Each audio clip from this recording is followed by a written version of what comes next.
कैसे हो दोस्तों। बिजनेस मेथड अपन पढ़ रहे थे। बिजनेस मेथड का आज की क्लास में अपन पहला टॉपिक कंप्लीट कर लेंगे। प्रारंभ करता हूँ। सामाजिक दायित्व के स्तर पढ़ेंगे आज की क्लास में अपन। दोस्तों आज ये टॉपिक समाप्त हो जाएगा, फिर अपन कल की क्लास से अगला टॉपिक एकल व्यवसाय, साझेदारी व्यवसाय, कंपनी व्यवसाय, वो टॉपिक पढ़ेंगे। वो भी थोड़ा बड़ा टॉपिक है। फिर उसके बाद अपने छोटे छोटे टॉपिक आएंगे। फिर एक एडवर्टाइजमेंट का जो टॉपिक, अपना विज्ञापन से संबंधित जो टॉपिक है वो भी थोड़ा बड़ा आएगा। बाकी सब टॉपिक सामान्य बिल्कुल छोटे छोटे हैं। तो दोस्तों एक एक बात को, एक एक पॉइंट को नोट डाउन कर, याद कर लें। दोस्तों सामाजिक दायित्व के स्तर बताए गए हैं। ये सामाजिक दायित्व अपन उत्तरदायित्व दो दो दिन से पीछे की क्लासों में पढ़ रहे थे, उसके स्तर बताए गए हैं। तो आपसे अगर पूछे कि निम्न स्तर का सामाजिक दायित्व कौन सा है, तो दोस्तों लाभ विचार ऐसा ऑप्शन में मिले तो निम्न स्तर का सामाजिक उत्तरदायित्व कौन सा है दोस्तों? लाभ विचार निम्न स्तर का सामाजिक उत्तरदायित्व है। सामाजिक बाध्यता एवं कर्तव्य, सामाजिक उत्तरदायित्व का निम्नलिखित में से कौन सा स्तर है? सामाजिक बाध्यता एवं कर्तव्य निम्न स्तर का है। लाभ विचार निम्न स्तर का है। अब मध्यम स्तर का सामाजिक दायित्व आपसे पूछे, सामाजिक दायित्व के स्तर का सामाजिक दायित्व स्तर कौन सा है, तो मध्यम स्तर है। इसमें न्यायशीता, न्यायशीता की भावना, न्यायशीता, न्यायशीता समझते होंगे आप। न्यायशीता यानी ट्रस्टी। दोस्तों ट्रस्टी होता है, एक ट्रस्टी होता है जो कि क्या होता है, उसको उस संपत्ति का उपयोग करने के लिए दिया जाता है। उस संपत्ति का मालिक नहीं होता, उसको न्यायशीता की भावना कहते हैं। जो अपन समाज के संसाधन उपयोग करते हैं वो अपने नहीं होते, वो समाज के होते हैं। लेकिन अपन ट्रस्टी होते हैं, अपन ने कुछ मूल्य चुकाया होता है उनके बदले में, तो अपन ट्रस्टी होते हैं, उपयोगकर्ता होते हैं। न्यायशीता की भावना होनी चाहिए कि यह समाज के ही संसाधन है, हमें तो उपयोग करने के लिए मिले, इनका सार्थक उपयोग करें।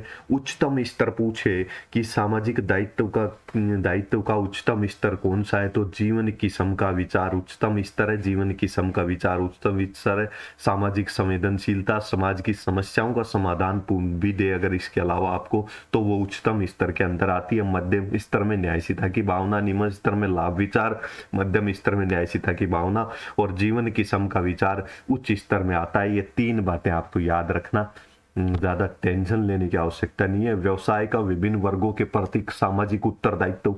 अब व्यवसाय का अलग अलग वर्ग होते हैं, अलग अलग हितधारक होते हैं, उनके प्रति व्यवसाय का कुछ उत्तरदायित्व बनता है। तो अंशधारी और स्वामियों के प्रति भी व्यवसाय का उत्तरदायित्व बनता है। क्या उत्तरदायित्व बनता है कि स्वामियों ने, मालिक है जो व्यवसाय के, या अंशधारी भी व्यवसाय के मालिक होते हैं, इन्होंने जो संपत्ति लगाई है, इन्होंने जो पूंजी लगाई है व्यवसाय में, उसकी सुरक्षा, इनको उचित समय पर लाभ उपलब्ध कराना, इनको समय समय पर रिपोर्ट करना, ये सब व्यवसाय के समाज अंशधारियों और स्वामियों के प्रति उत्तरदायित्व है। समय पर इनका प्रॉफिट का इनको भुगतान करना। कर्मचारियों के प्रति उत्तरदायित्व, कर्मचारियों के प्रति भी उत्तरदायित्व बनते हैं। कर्मचारियों को अच्छा वातावरण उपलब्ध कराना, समय पर उनको वेतन देना, उनके स्वास्थ्य संबंधित जांच करवाना, उनको अच्छा वातावरण उपलब्ध कराना, उनकी सुरक्षा से संबंधित पर्याप्त कंपनी के अंदर पर्याप्त व्यवस्थाएं करना। उपभोक्ताओं के प्रति भी उत्तरदायित्व में अच्छी किस्म की वस्तुएं उपलब्ध कराना,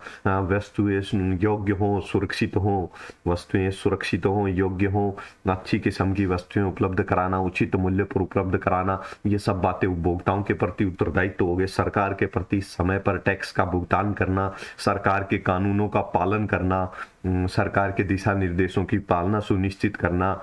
तो दोस्तों ये सरकार के प्रति कर्तव्य हो गए। ऋणदाताओं के प्रति उनका ऋण समय पर चुकाना, ऋण पर ब्याज समय पर चुकाना, ऋणदाताओं के प्रति भी व्यवसाय का उत्तरदायित्व हो गया। और समाज के प्रति व्यवसाय के उत्तरदायित्व अपनी बहुत सारी पीछे की दो क्लासों में पढ़ते आ ही रहे हैं, तो आपको ज्यादा इसमें तो दिक्कत आएगी भी नहीं। अब निगमीय सामाजिक उत्तरदायित्व में, निगमीय का अर्थ दोस्तों यहाँ पे कंपनी से है। निगम कौन होता है? कंपनी होता है, जिसका कंपनी अधिनियम के अंतर्गत जिसका पंजीकरण होता है वो निगमीय सामाजिक उत्तरदायित्व की श्रेणी में क्या आती है? कंपनी आती है। तो निगमीय सामाजिक उत्तरदायित्व आपसे पूछे तो दोस्तों कंपनी अधिनियम 2013 जो नया लागू है, वर्तमान समय में कंपनी अधिनियम 2013 लागू है। इससे पहले 1956 लागू था। तो कंपनी अधिनियम 2013 में की धारा 135 में क्या किया गया? एक प्रावधान किया गया और कंपनी नियम बने 2014 में। कंपनी नियम कब बने? 2014 में। कंपनी अधिनियम लागू कब से हुआ आपसे पूछे तो 1 अप्रैल 2014 से कंपनी अधिनियम और कंपनी नियम लागू हुए। और कंपनी अधिनियम कौन सा वर्तमान में लागू है पूछे तो कंपनी अधिनियम 2013 लागू है। कंपनी अधिनियम में निगमीय सामाजिक उत्तरदायित्व की बात कौन सी धारा में की गई है? तो 135 में की गई है। तो 1 अप्रैल से प्रत्येक उस कंपनी को निगमीय सामाजिक उत्तरदायित्व समिति का गठन करना आवश्यक है। दोस्तों ये क्या कहा गया कि जो कंपनी ये तीनों में से कोई भी शर्तें पूरी जो करेगी ना, पर जो कोई भी कंपनी तीनों में से एक भी शर्त पूरी कर देगी, उस कंपनी को क्या करना पड़ेगा? उस कंपनी को निगमीय सामाजिक उत्तरदायित्व की श्रेणी में आएगी, यानी कि उस पर धारा 135 लागू होगी। तो दोस्तों उसको क्या करना होगा? निगमीय सामाजिक उत्तरदायित्व समिति का गठन करना होगा। उस कंपनी को निगमीय सामाजिक उत्तरदायित्व के लिए एक समिति गठित करनी होगी। जिस कंपनी की शुद्ध संपदा 500 करोड़ या अधिक हो, जिसकी शुद्ध संपदा नेट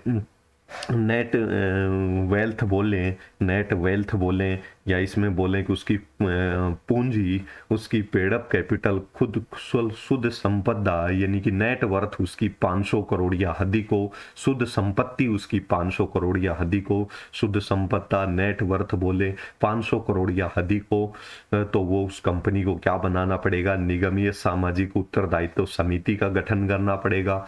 या फिर जिस कंपनी के किसी वित्तीय वर्ष में विक्रय 1000 करोड़ या अधिक हो, ऐसी कंपनी है जिसका विक्रय ही 1000 करोड़ या अधिक है, तो जिसका विक्रय 1000 करोड़ या अधिक है, यानी कि टर्नओवर एक तरह से का 1000 या अधिक करोड़ रुपए है, तो दोस्तों वो कंपनी को भी निगमीय सामाजिक दायित्व समिति का गठन करना होगा। जिस कंपनी का किसी वित्तीय वर्ष में शुद्ध लाभ 5 करोड़ या अधिक है, जिसका शुद्ध लाभ 5 करोड़ या अधिक है, उस कंपनी को भी सामाजिक उत्तरदायित्व समिति का गठन करना होगा। अब ये सामाजिक उत्तरदायित्व समिति में होता कौन है दोस्तों? 3 या अधिक संचालकों से किया जाएगा। इसका निर्माण में 3 संचालक कम से कम होंगे, जिसमें से कम एक संचालक स्वतंत्र होगा। यानी कि दोस्तों 3 संचालक कुल होने चाहिए। अधिक है तो कोई बात नहीं है, कम नहीं होने चाहिए 3 से। और एक संचालक कैसा होना चाहिए? स्वतंत्र संचालक होना चाहिए। यह समिति निम्न कार्य करेगी। ये समिति के कुछ कार्य होंगे। ये समिति का गठन किनको करना होगा? जिनकी या तो 500 करोड़ से अधिक की नेट संपत्ति हो, या जिस कंपनी का 1000 करोड़ से अधिक का साल में बिक्री होती हो, या 5 करोड़ प्रॉफिट कमाती हो, इनमें से एक भी शर्त पूरी करते ही उस कंपनी पे कंपनी अधिनियम 2013 की धारा 135 लागू हो जाएगी और उस कंपनी को एक सामाजिक उत्तरदायित्व समिति का गठन करना होगा। उस समिति में 3 सदस्य कम से कम होंगे, जिसमें एक स्वतंत्र संचालक होगा, 2 अन्य संचालक होंगे। यह समिति कार्य क्या करेगी? यह 3 कार्य करेगी। निगमीय दायित्व की नीति का निर्धारण करेगा। कंपनी के निगमीय दायित्व की नीति का निर्धारण करेगी। यह समिति अनुसूची कंपनी अधिनियम अनुसूची 7 में उल्लेखित क्रियाओं में से कुछ क्रियाओं के क्रियान्वयन के लिए सिफारिश करेगी। उनके लिए व्यय की जाने वाली राशि की अनुशंसा करेगी। कुछ क्रियाओं को उल्लेखित क्रियाओं में से कुछ क्रियाओं को करने के लिए सिफारिश करेगी। ये जो अनुसूची 7 दे रखी है ना, ये दोस्तों अनुसूची 7 दे रखी है। इस अनुसूची 7 में वो कार्य दे रखे हैं जो कार्यों को सामाजिक उत्तरदायित्व पूरा करने के लिए करने होते हैं। जैसे मैं आपको एक एग्जाम्पल के रूप में बता सकता हूँ। इस सूची में कुछ कार्य दे रखे, अपने को उन कार्यों तक पढ़ने की मेरे हिसाब से इतना डिटेल में जाने की आवश्यकता नहीं है। बाकी मैं आपको थोड़ा सा समझाने के लिए बता देता हूँ।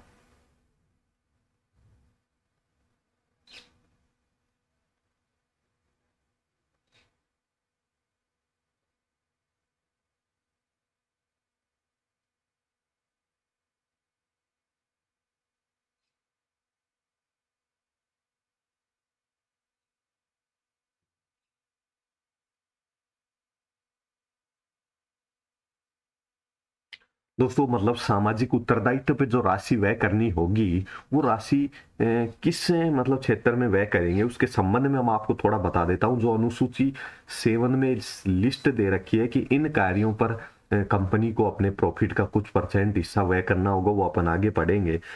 तो ये 3 कार्य करेगी ये समिति, और इस समिति में दोस्तों शिक्षा पर व्यय कर सकती है कंपनी, लैंगिक समानता पर कर सकती है, पर्यावरण संरक्षण पर कर सकती है, राष्ट्रीय विरासत कला संस्कृति के संरक्षण पर व्यय कर सकती है कंपनी, और किस पे व्यय कर सकती है, ग्रामीण विकास की किसी परियोजना पर व्यय कर सकती है, और प्रधानमंत्री राष्ट्रीय राहत निधि में डाल सकती है, और दोस्तों सुरक्षा बलों के आश्रितों को लिए कोई फायदा के लिए कर सकती है, ग्रामीण खेल कूद राष्ट्रीय स्तर पर मान्यता प्राप्त कोई खेल कूद के लिए व्यय कर सकती है। तो इस प्रकार से सामाजिक उत्तरदायित्व की राशि के लिए ये कुछ मदे किसमें दे रखे, अनुसूची 7 में दे रखे, उन मदों पर व्यय करेगी। तो उन मदों में से कुछ मदों को किसी भी जो अनुसूची 7 में जो मदे दे रखे हैं उनमें से किसी पर भी व्यय कर सकती है। तो उन मदों में से कुछ क्रियाओं के क्रियान्वयन हेतु मंडल को सिफारिश करेगी, कुछ के लिए सिफारिश करेंगे कि भाई इन कार्यों पर व्यय कर दो। जैसे ग्रामीण कोई परियोजना है, कोई स्टेडियम बनवा दिया खेल के लिए, तो उसके लिए सामाजिक व्यय के लिए तो अनुसूची 7 में जो दे रखा है तो उसके लिए व्यय करेंगे। तो जो ये समिति सिफारिश करेगी उस पर व्यय करेंगे। निम्नलिखित सामाजिक उत्तरदायित्व क्रिया पर व्यय किया जाने वाली राशि की अनुशंसा करेगी। अब दोस्तों धारा 135 जिस भी कंपनी पर लागू हो जाएगी, उस कंपनी को एक समिति गठित करनी पड़ती है। उसमें 3 संचालक होंगे, वो निर्देश देंगे कि इन कार्यों पर राशि व्यय करनी है, वो नीति निर्धारित करेंगे सामाजिक उत्तरदायित्व को करने के लिए, और इन मदों पर जो अनुसूची 7 में दे रखी है उनमें से अनुशंसा करेंगे, राशि की अनुशंसा करेंगे। लेकिन धारा 35 के अनुसार राशि कितनी व्यय होगी ये बता रखा है। संतों के अंतर्गत आने वाली प्रत्येक कंपनी वित्तीय वर्ष में से पूर्ववर्ती 3 वित्तीय वर्षों को औसत लाभों का कम से कम 2% राशि सामाजिक उत्तरदायित्व नीति के क्रियान्वयन हेतु व्यय की जाएगी। यानी कि CSR का ये पैसा है, सामाजिक उत्तरदायित्व का पैसा है, कॉर्पोरेट सोशल रिस्पॉन्सिबिलिटी बोलते हैं इसको, CSR इंग्लिश में। इसका जो पैसा है वो 2% कब का, पहले के 3 साल के प्रॉफिट का एवरेज निकाल के और फिर उसका 2% निकालेंगे, वो राशि व्यय करनी होगी सामाजिक उत्तरदायित्व पर।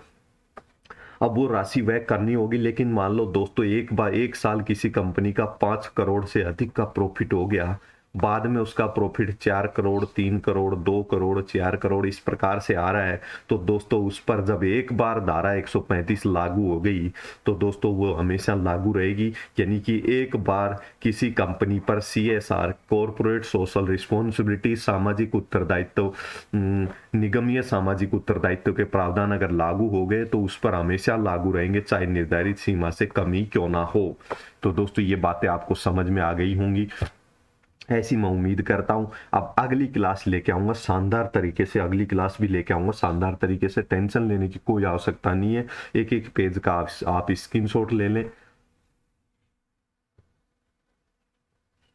Page number 1, 2, 3, 4, 5।